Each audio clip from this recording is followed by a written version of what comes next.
प्रतिवासी प्रति आमे किपरि रहिबा उचित।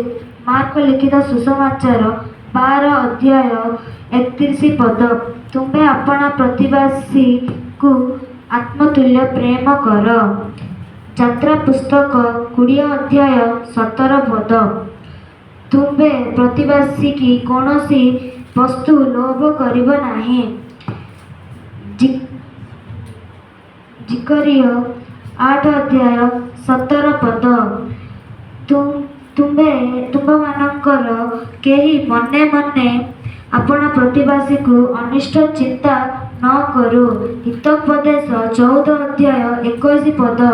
जो लोक प्रतिवासी की तुच्छ बोध करे से पाप करे। एणु प्रिय माने आमे प्रतिवासी को तुच्छ बोध न करू और ताक वस्तु को लोभ न करू और अनिष्ट चिंता न करू। तेणु प्रिय माने आम प्रतिवासी को आमे आत्मतुल्य प्रेम करिबा।